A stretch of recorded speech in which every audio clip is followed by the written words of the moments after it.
When I see the animals and the dead people in the picture, I remember that night when I went along the road to Guernica, after we left the air raid shelters. It was full of dead animals and people covered in sacks. Dead. I've always been filled with emotion to see that woman burning on the balcony with her arms outstretched. I think she could be my grandmother.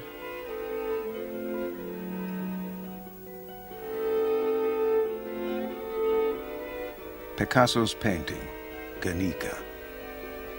For two survivors, the town's bombing in the Spanish Civil War is a personal memory, but for nearly 50 years it has echoed in the conscience of the world.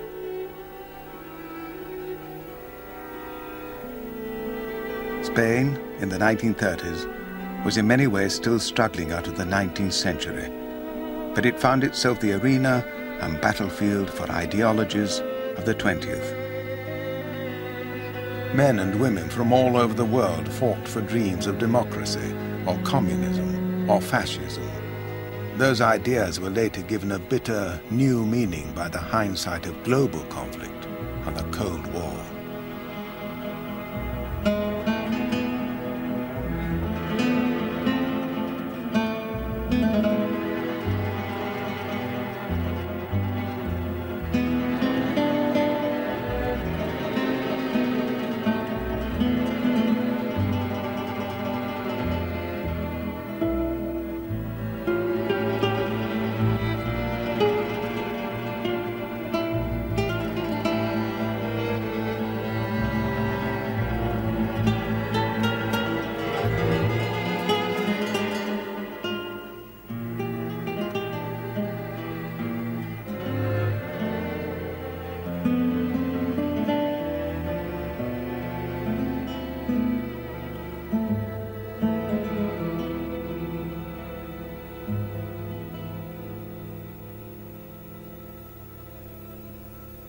Europe in 1936.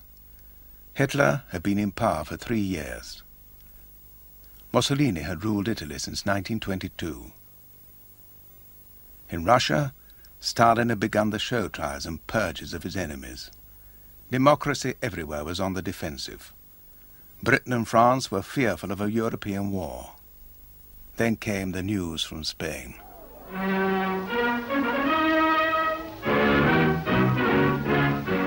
All is turmoil in turbulent Spain, and the cost of political anarchy is death and destruction. This unhappy country, reft into two almost equal camps, illustrates all the tragedies of civil war under modern conditions. Innocent people lose their lives, property of law-abiding citizens is wrecked, and half the combatants fight half-heartedly for one cause or the other because they're forced to take sides. Such is the fruit of anarchy, of a people divided against itself. The newsreels, as usual, had a simple explanation: anarchy. But in truth, Spain's crisis confused many an outsider. To understand it, they translated the peculiarly Spanish issues into their own. Spain became Europe's obsession. The idea of the Spanish liberalism and the Spanish workers, the Spanish people, seemed a very passionate and pure cause. I remember that my Oxford tutor, who was a philosophy tutor, said that it was the only course in his lifetime in which there seemed a complete choice, absolute choice, between good as represented by the Spanish Republic and evil as represented by the Francoist forces. The convictions of Europe's left were matched by their enemies on the right. Renzo Lodoli was an Italian fascist.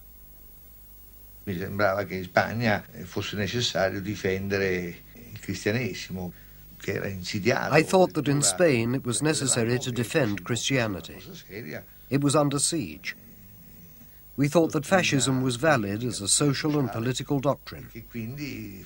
So it was our duty to go and help those who wanted more or less the same thing as we did.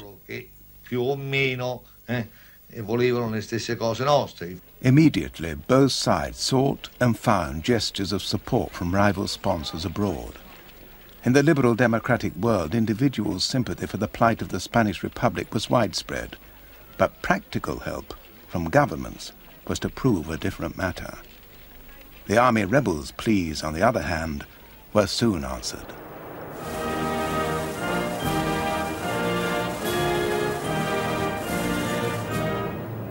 Franco was not, at that time at least, a fascist. He was a conservative monarchist, but he was immediately assisted by European dictators who were fascists, and so he was inevitably identified with their kind of political despotism. Nevertheless, there is no evidence of any international fascist complicity in the Spanish general's original coup. On the contrary, in the summer of 1936, Hitler's thoughts were far from Spain. He was building a war machine for his own purposes, expansion in the east, and the repression of his opponents inside Germany. Hitler promised Britain that Germany wouldn't get involved in Spain. It was the first example of double talk in the Civil War, saying one thing and doing the opposite. Hitler had already sent aid. 2 days after the Spanish uprising, Franco had appealed to the Führer for help. After considering the consequence of a communist-influenced government controlling the Strait of Gibraltar, Hitler decided to send not the few anti-aircraft guns and fighters that Franco had asked for, but a full squadron of Junkers transport planes to airlift the Spanish Army of Africa from Morocco.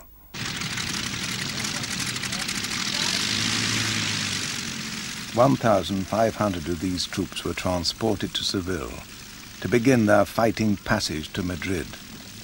These crack troops of the Spanish army were to play a decisive role in the war. Hitler said later that Franco should erect a monument to the Junkers 52, the aircraft that Franco had to thank for his victory.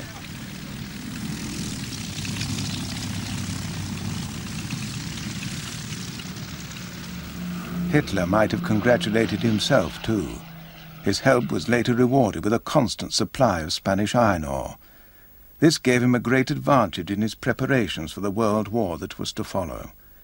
But in 1936, most people still thought that war could be avoided. Noi crediamo che l'Italia.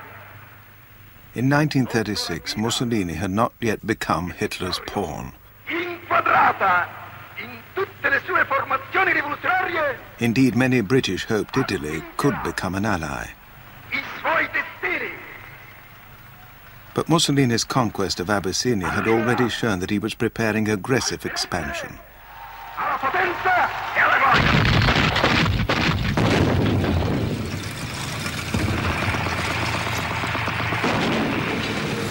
He wanted to turn the Mediterranean into what he called Mare Nostrum, our sea, another Italian lake. There was a natural challenge at the entrance to that lake. Throughout the 30s, Mussolini had dabbled with small-scale right-wing plots to subvert Spanish democracy. He had modestly financed the leader of Spain's fascist party, José Antonio, and allowed right-wing military groups to train on Italian soil. In 1934, in a written though informal agreement, Mussolini had promised to supply arms to Spanish monarchist conspirators should they overthrow the Republic. When the time came, after the uprising, he supplied 12 bombers, the first foreign military hardware to arrive in Spain's war. While Germany and Italy supported the army rebels, Léon Blum, the French Prime Minister of the recently elected Popular Front government, naturally identified with the Republican government of Spain. Léon Blum feared France's isolation. Still haunted by the terrible French losses in the 1914-18 war, and already flanked by 2 fascist powers, France certainly did not want to be trapped in a fascist triangle.